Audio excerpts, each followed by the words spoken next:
Today is the 31st of August 2020. Happens to be a bank holiday here in England, and I decided to read chapter 6 of Prelude to the Landing on Planet Earth, written by Stuart Holroyd. I have already read The Only Planet of Choice. This is information from Extraterrestrials, and this particular book, which is published in 1977, describes the journey of a healing, really, to our planet at the time. The central characters in this is an English aristocrat and a doctor and a medium called Phyllis Schlemmer. And it's fascinating. I have been uploading all the previous chapters, including the sleeve note. And now I'm going to start chapter 6. I hope you can hear me okay. My dog's asleep down there, so all going well.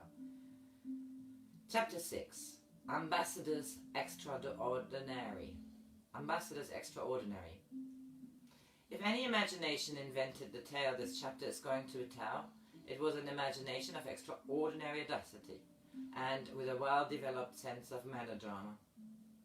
Melodramatic, yes, and apparently chaotic were the activities of Andrija, John and Phyllis in November-December 1974. To venture out into the world in order to set things right, to attempt to turn the tide of historical events, to move heroically through a world of hazard and adventure superimposed on the world of ordinary reality, it was a virtue of such actions that Cervantes' hero won immortality as an epithet in all the European languages. But poor Don Quixote was deluded, was a noble fantasist, was a noble fantasist, and all the hazards that he faced and the heroism he manifested were of his own imagining.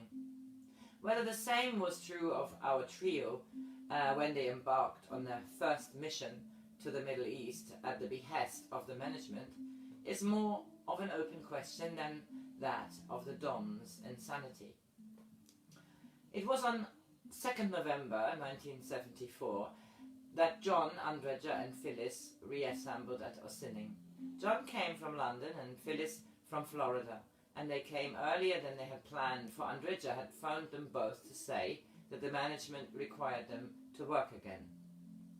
He himself had been working with 2 other psychics in the interim, which was how he knew, for a message had come through one of them that the international situation was getting worse, and the trio ought to be back in harness.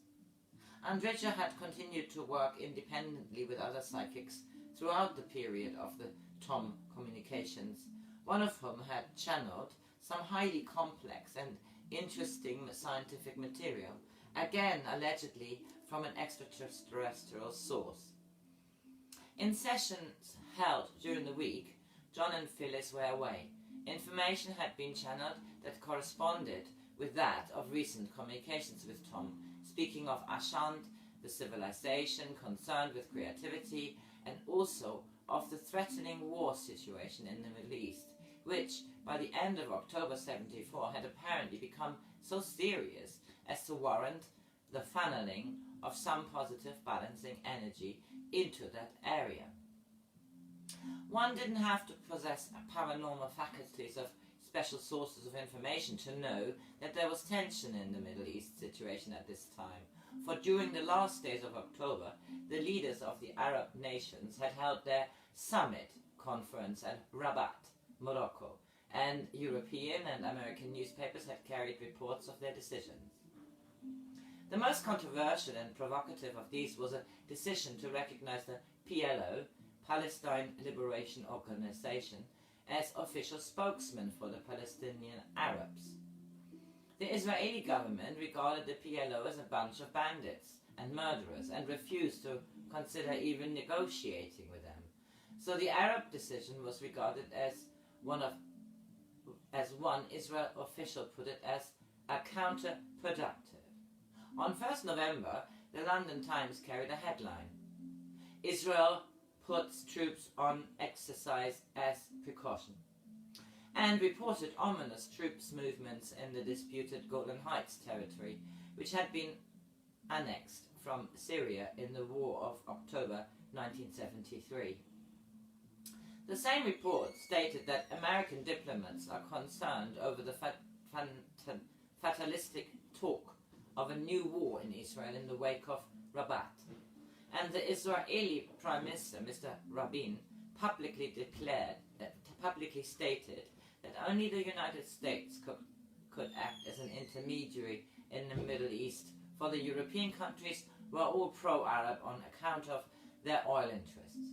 Arrangements were hurriedly made for the US Secretary of State, Henry Kissinger, to visit the Middle East in the course of the next week. So the Middle East crisis was public knowledge by the beginning of November 74, and the information that brought John and Phyllis back to Osinin could just as well have been read in the newspapers as channeled from an extraterrestrial source. But if there was nothing particularly remarkable about the recognition of a state of emergency at this time, the fact that it had been predicted by Tom nearly 3 weeks before was impressive, for there had been little about the Middle East in the news at that time. Moreover, this prediction that the worst crisis period was to begin on the 8th of November 1974 was, as we shall see, not far off the mark, although he would have been closer if he had made it a few days earlier. We explained to you before the explosive situation in the Middle East, Tom said at the beginning of the first communication they held at Osinin after their return. We thought that perhaps we could hold, but we cannot. He went on to say that at present there were negotiations taking place which were not going well, and that on the 4th of November 74 the decisions would be made in the US concerning oil, which, if put into effect, would precipitate a war. And, as we have told you before, your nation with the Russian and the Chinese will be drawn into it, and it will be a major war, Tom warned. The ideological and border disputes of the Russians and the Chinese had direct bearing upon the Middle East situation, for if they came to a head, the Chinese would support and incite the Arabs and upset the balance of power in the most politically sensitive area of the world. Tom said, "We know what needs to be done, but it is perhaps not possible," and he put to them the proposal that they should make 2 trips. The first keeping within a 1,500-mile distance of Moscow in order to have a stabilizing influence on the Russian leaders, and the second to Israel itself, where it was of vital importance that they should be between the 5th and the 13th of December 74. Between the trips, Tom said, they must be in Osinin for the period of the 18th to the 22nd of November, for this was the time allotted for the TV and radio intervention project, and the energies would be needed for that. He asked, "Can you arrange that?" Daunted by neither the expense nor the awesome responsibility laid upon them, John and Andrija said they could. Andrija said, we've been looking at maps at the beginning of the next day's communication, and we found out those places that are within 1,500 miles of Moscow, and we have the feeling, at least I do, that this is to some extent a test exercise to see how well we can operate at such short notice and in foreign circumstances. One of the possibilities is that we could move from country to country around the perimeter of Russia. Tom interrupted. "We have told you many times that your thoughts are not your own, but there is one exception in this. It is not a test. Your moving is very important, because remember, every time you move, whether it be 500, 150 or 5 of your miles, it then overlays. Do you understand? When you have been in an area for 28 to 48 hours afterwards, the trace of you, of the 3 of you, remains." Andrija said, "So if I may interrupt what you say, if we could make a sweep, an arc, around the Soviet capital, from the north all the way around to as far south and east as we can get conveniently. This will leave a trace around which will keep radiating. Around which will keep radiating. Is that the idea? Tom said he was right, and John asked what difference it made with regard to intensity of influence to the actually in a place, for instance Moscow. Tom answered in effect that the intensity was in proportion to the proximity, which was the reason why they were here, within a few hundred miles of the US capital, and also why they had been asked to go to Israel. And if they could arrange to actually go to Moscow, it would be so much the better. So the route decided on was to begin at Helsinki, proceed by way of Warsaw and Ankara to Tehran, then fly north to Moscow itself and return to the US with a stopover in Copenhagen. Can you arrange to be in the Soviet by the 10th of November, Tom asked. They said they'd try, though the travel and visa arrangements were complicated and would take some days to complete. Dr. Henry Kissinger, of course, didn't have visa problems, and he was able to fly to the Middle East without delay. He was unaware, as he jetted from Cairo to Riyadh and then to Jerusalem, that back home near New York, 3 people were daily meditating in a sealed metal box in order to channel energy that would protect him as he pursued his peacekeeping mission. This they did on Tom's instruction, for Kissinger, he said, was in danger of assassination, and there was nobody who could replace him at this present time. Your nation is no longer running on an intellectual plane. It is running on an emotional plane, he said, and predicted that within 6 of your months there will be problems with your Dr. Kissinger, simply because those in office that will be operating emotionally will not understand the intellectual and will plot to discredit and remove him. When they had arranged their itinerary, John and Andrija found that en route between Ankara and Tehran they had a wait of about an hour at Beirut airport, and John asked if they could do anything to help the Israel situation at this time. Tom said, "The fact that you are in the area creates a blanket," and instructed them to sit in meditation in the transit lounge during the hour they spent in Beirut. Again, he stressed how critical the situation was, saying, "The danger to Israel, if allowed to develop, will cause what you call a major confrontation, and it will be the beginning of the end." By a major confrontation, they ascertained, he meant a nuclear war. At present, this was the 5th of November 1974, the day Kissinger was conferencing with President Sadat in Cairo. Tom said the probability of war taking place was high as 90%, but as in all of your worldly situations, this may change. Andrija asked, "Do you think there is a real chance that if we are there at the proper time, we can help to keep it down to minor local skirmishes?" Tom said, "Yes, your presence would do that, because of the vortex of the 3. Andrija asked whether, if the situation got worse, they should not spend time in Israel on their first trip, returning from Tehran that way, instead of going through Moscow. But Tom said, "It is important that you go to Moscow within the time you will be in the area, and for 4 days afterwards there will be major decisions made. The reason for you being in the area is to reverse some of the decisions that some of the Council of Soviet Union would like to make. By your presence, you will bring light and sanity."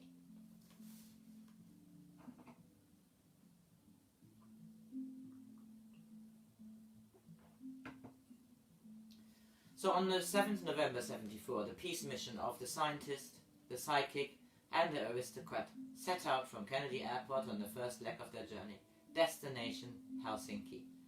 And a motley trio they must have looked. John, wearing the blue tracksuit he often travelled in and carrying his only luggage, a shoulder bag. Andrija still managing to look professorial, even in the blue denim jeans suit. Phyllis, encumbered with 3 suitcases and looking like any middle-aged American tourist doing Europe. The suitcase irritated John, who believed in travelling light, and so did Andrija's insistence on carrying with him a load of gadgetry for photography and recording. He reflected that under normal circumstances, none of them would have chosen either of the others as a travelling companion. But this was no holiday. As spokesman for the 9, Tom assured them that as you proceed upon your journey to lessen the evils on your planet, Earth, we will be with you each step of the way. This is a time when we shall not be separate. We shall be one, and when we are one, our energies are not dispersed. John had not been able to accept that meditation, particularly when performed by the trio alone, could activate anything of the nature the 9 spoke of, and even the idea that the 3 of them, when balanced, function as a kind of lens that focused energy from another source, as Tom had once explained, was hard enough. But there was more to it than that, apparently, for in the same communication Tom told them that when a decision is reached by the 3 of you, from the moment it is made, that decision goes into effect and radiates out from you. So, before you arrive here, work that you had decided to do was put into action. This idea that a T-Fed can produce effects in a place in advance of the arrival of the physical body is borne out by the many arrival cases in the history of psychic research, in which a person is seen in a place before he actually arrives. The Vardoger, forerunner, is a phenomenon particularly well documented in Scandinavia, and in a communication of some months before Andrija had asked Tom about it and received the explanation. It is similar to that you call astral, or soul traveling. People are not conscious that they do it, but they use energy waves and part of them projects out. It is as if you were standing here and your mind would go out, go into a wire and arrive at another place. This was a natural faculty, he explained, and was particularly common among the Scandinavian people because of a certain genetic characteristic of the race, and also because of the energy fields in that part of the world. The human mind, he went on to say, has many faculties it is not aware of, and the reason for the bioengineering work done on all of them was to develop such faculties. Implanted sonars, he said, act as transformers of energy directly from us. In the context of the present chapter, where the concept of energy transfer is fundamental, it is, I think, helpful to recall these explanations. Of Helsinki, Tom said, "This area has its own vortex of energy, which we are tapping, and which will then feed you more energy for you to radiate out." In nearby Russia, there were crucial discussions taking place about Middle East policy, and though some members of the council were coming to an area of sense in their human minds, they were not yet in the majority.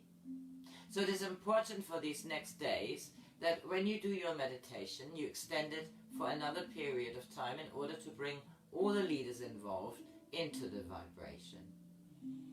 In the next few days, more was going on to be demanded of them than ever before. Tom told them, and he concluded with the assurance, "You are here together on a great mission. In your minds, you could not possibly understand the extent of what you are in and why you are here.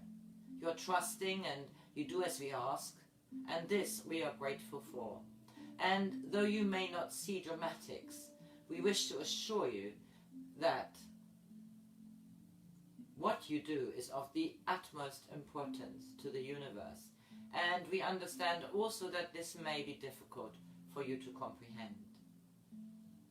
They spent 2 nights in Helsinki, during which they held 4 30-minute meditation sessions and 3 communications. Tom had said that when they went out, they should always remain together, which caused some problems because Andrija spent an entire afternoon going from shop to shop looking for a particular type of shortwave radio receiver. This irritated John because the addition to their load of gadgetry was still more heavy hand baggage and was likely to cause them longer delays as they paused through customs control in all the countries they visited. The third Helsinki communication was held at 5:30 in the morning of 10th November 74, just before they left the hotel for the airport on the next leg of their journey to Warsaw. Tom had asked them to communicate at this time at the end of the previous evening's sessions. He explained, "The reason for requesting a meeting before proceeding with your journey is that there has been a meeting of your government and a date has been decided for proceeding with the plan. If the Israelis do not commence war on their own before approximately the 29th or 30th of your November, it will be commenced for them." This was a staggering allegation, implying that Dr. Kissinger's peacekeeping mission in the Middle East were a front for quite a contrary policy. But according to Tom, he was not a party to this machination. "Your Dr. Kissinger will be in a disturbed state because of the decisions of others." When Andrija asked where the flashpoint would be if the plan for the 29th, 30th November were put into effect, they learned that it would be Saudi Arabia and that the consequences of this aggressive act by the United States would be to mobilize those that are in fact already mobilized and are waiting for the opportunity. Andrija said, "So if the decision has been made to go ahead, this means that we didn't succeed in Washington." Tom said, "But remember, the energy can still change that. At this time, through your physical presence and energy is needed to cover this area. The Russians have not yet agreed to the American plan." Are they aware of it then? Tom said, "Not officially, but they have a thought.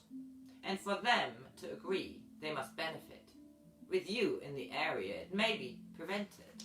Your purpose is to prevent."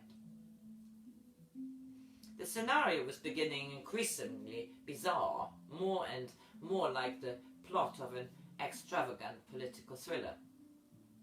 A James Bond fantasy. Recapitulating in a later conversation all the bits of information they had had over the past weeks and drawing only the most obvious inferences from them, Andrija and John put together the following version of the alleged situation. The United States, foreseeing that the Arabs, armed with their oil weapon and substantial capital reserves, could soon become a formidable and unpredictable third force in world politics, had decided to seek an opportunity to intervene militarily in the Middle East in order to gain control of the oil. The opportunity would arise if war broke out and they could move in ostensibly to prevent Israel being overrun, and if war didn't break out during the present period of high tension, they could be precipitated by themselves mounting a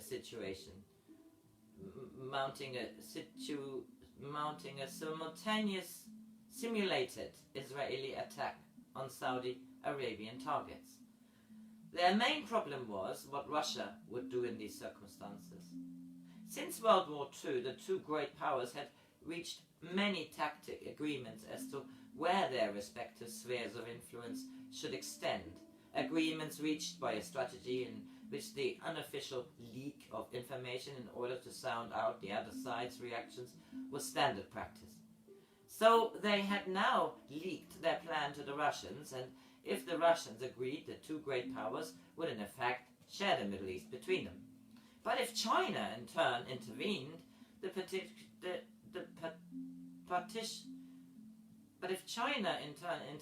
partition might not be so easily effected, and therefore could be a danger of a world nuclear war.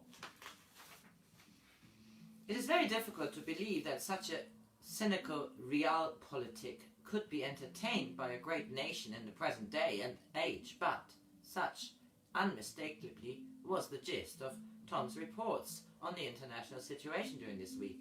In the light of it, several items that were widely reported in the press at the Times are interesting.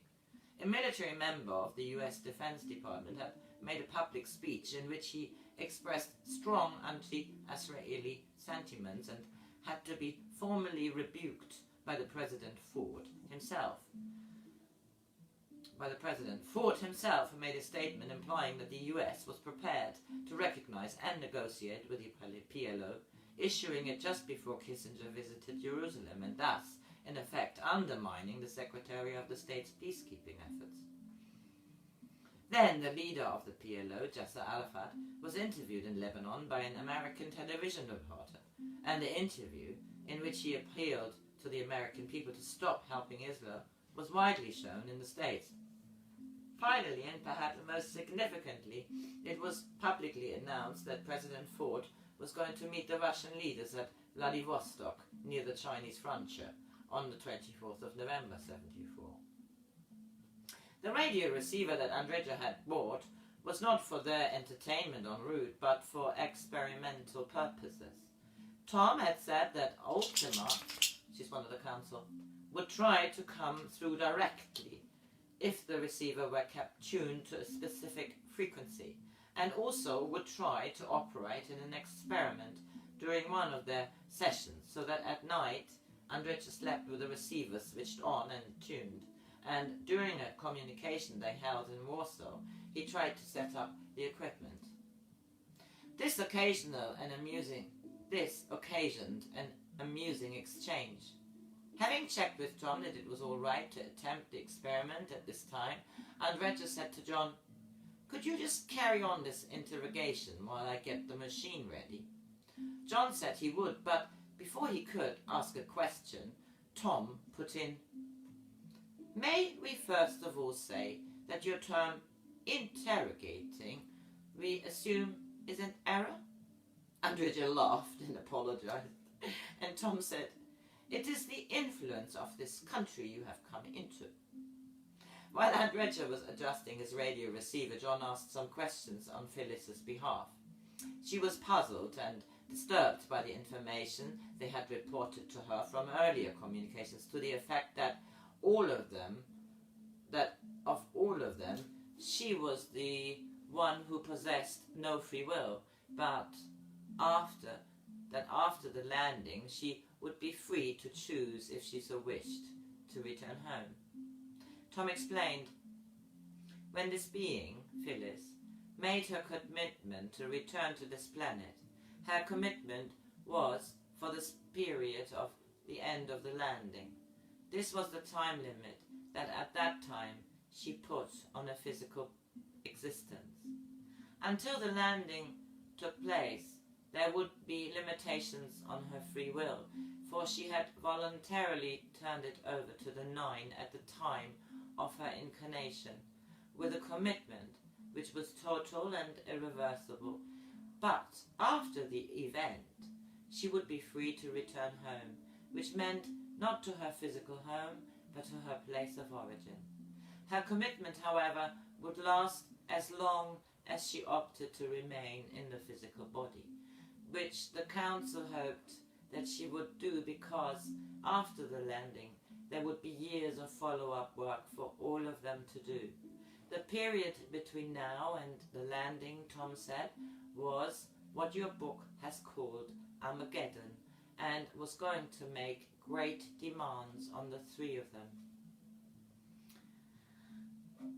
Andrija, who had completed his radio adjustments and was participating in the discussion again, remarked that talking about demands, he had felt during the last 2 days uncommonly tired and drained of energy, and if he felt like this at the beginning of the work, he wondered how it was going to be later on.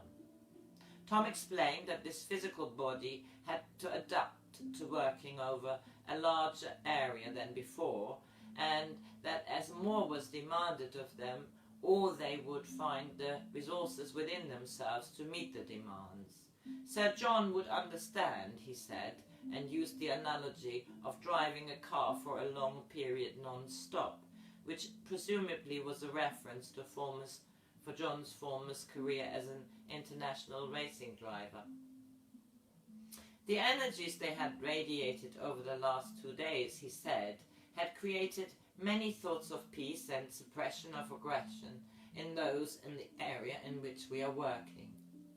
John, who still had difficulty with the idea of energy transfer, took the opportunity to express his doubts that the energies they channeled during their meditation could produce such great effects, particularly as, speaking for himself, he didn't feel at the time that he was giving anything out. "We understand what you mean," Tom said, "but you spend no time and patience to feel, and we would ask you to remember, it is not action always that is necessary. Being is necessary." Right, I finish here chapter 6, first part. That was lovely to hear about Phyllis there. Phyllis passed away in 2013, so that's 7 years ago. So from when this book published, Phyllis was still alive, and she lived in America, and she died the same year as my mother. So I'm sending love to Phyllis. I hope she's home.